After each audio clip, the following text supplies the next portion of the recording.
नमस्कार दोस्तों, आप सभी का विक्टेडा पे स्वागत है। कैसे हो आप सभी? आप सभी के लिए मैं बहुत बेहतरीन भर्ती लेके आया हूँ। रेलवे में जो मिनिस्ट्रियल की भर्ती आने वाली है, मिनिस्ट्रियल आइसोलेटेड पोस्ट, जिसका एप्लीकेशन फॉर्म आप सबको पता है कि अक्टूबर से दिसंबर के बीच में पब्लिश किया जाएगा। एनुअल कैलेंडर की बात करें, रेलवे का एनुअल कैलेंडर जारी कर दिया, जिसके हिसाब से मैं आपको इस वैकेंसी के बारे में बता रहा हूँ।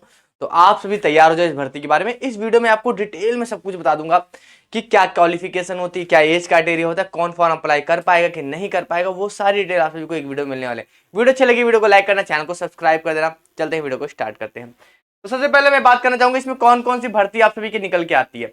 देखिए, अगर मैं पिछले साल की बात करूं तो यहाँ पर आप सभी की टोटल वैकेंसी की बात करूं तो 1665 टोटल वैकेंसी निकल के आई थी, जिसमें जर्नल की वैकेंसी 756 थी, ओबीसी की 354 थी, एससी की 255, एसटी की 173 और ईडब्ल्यूएस की 27।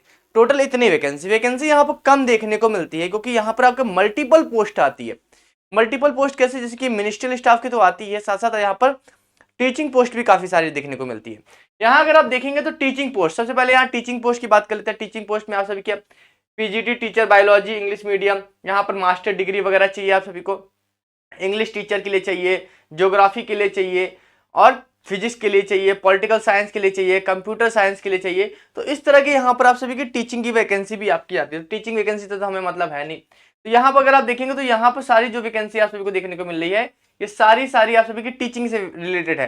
ठीक है, physical training instructor, assistant mistress, ठीक है, म्यूजिक मिस्ट्रेस, डांस मिस्ट्रेस। तो ये सारी वैकेंसी जो आप सभी की टीचिंग से रिलेटेड है। ठीक है, उसके बाद जो हमारी नेक्स्ट वैकेंसी जो आती है मिनिस्ट्रियल वाली, जो मान लेते हैं जिसको मिनिस्ट्रियल भर्ती बोला जाता है, उसमें अगर आप वैकेंसी की बात करें तो वो नॉन टीचिंग वैकेंसी होती है। अब नॉन टीचिंग वैकेंसी की बात करें तो सबसे पहले सीनियर पब्लिसिटी इंस्पेक्टर, जहां पर 18 से 33 साल आप सभी की एज मांगी जाती है। क्वालिफिकेशन की बात करें तो यहाँ पर बैचलर डिग्री मांगी जाती है, किसी भी स्ट्रीम में किया हो आपने, बीए किया हो, बीएससी किया हो, बीकॉम किया हो, बीटेक या कुछ भी किया हो, अपने पास बैचलर डिग्री होनी चाहिए। उसके साथ आपके पास डिप्लोमा होना चाहिए with diploma in public relation, advertising, journalism, mass communication, इसमें आप सभी पास होना चाहिए। यहाँ पर दो वैकेंसी आप सभी को देखने को मिलती है, एक सीनियर पब्लिसिटी इंस्पेक्टर और एक पब्लिसिटी इंस्पेक्टर। दो तरह की वैकेंसी, 18 से 33 साल इसमें एज मांगते हैं। एज में रिलैक्सेशन मिलेगा, ओबीसी एससी को दोनों मिलेगा। अगर मान लीजिए वो 3 साल मिलता है तो वो भी मिलेगा आपको। तो यहाँ पर अगर आपने ये साथ में डिप्लोमा वगैरह किया तो आपको यहाँ पर अप्लाई कर सकते हो। फोटोग्राफर की बात करें तो फोटोग्राफर की 18 से 33 यहाँ पर एज मांगते हैं। यहाँ क्वालिफिकेशन की बात करें तो यहाँ पर आप सभी का 12वीं केवल चाहिए। 12वीं के साथ यहाँ पर डिप्लोमा इन फोटोग्राफी में होना चाहिए, और कैपेबिलिटी ऑफ एडिटिंग फोटो, जो हर कोई कर सकता है। आजकल एडिटिंग कौन सी बड़ी बात होगी। ठीक है, वहां पर उसके बाद दो पोस्ट आती है आप सभी की, हेड कुक और कुक की वैकेंसी आती है। जहां पर 18 से 33 साल आप सभी की एज 30 मांगते हैं, छूट तो मिलने वाली है। यहाँ पर आप सभी का 10+2 मांगता है इंटरमीडिएट। उसके साथ आप सभी का क्राफ्टमैनशिप इन कॉकरीज, यानी कि जो कुक में है, कुकरीज में आप सभी का क्या होना चाहिए भाई, आप सभी का क्राफ्टमैनशिप, यानी कि आपके पास सर्टिफिकेट होना चाहिए ये चीज। ठीक है, यहाँ पर आप सभी का हो गया।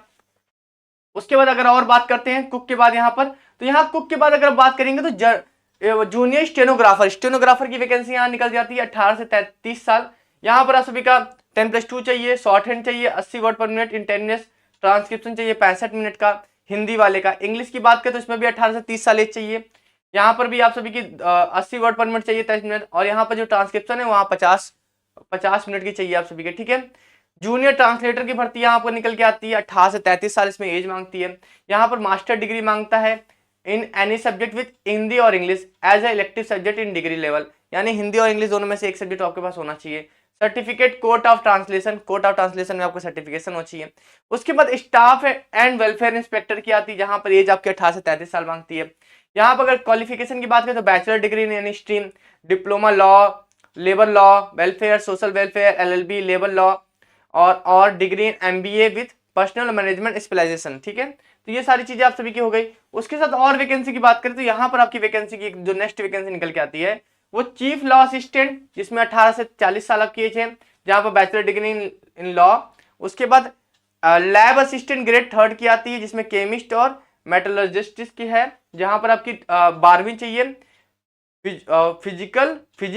फिजिक्स होगा, फिजिकल लिख दिया, physics and chemistry as a subject with the diploma certificate in lab technology. ठीक है, उसके बाद फिंगरप्रिंट एग्जामिनर की आती है, 20 से 35 साल इसकी एज होती है।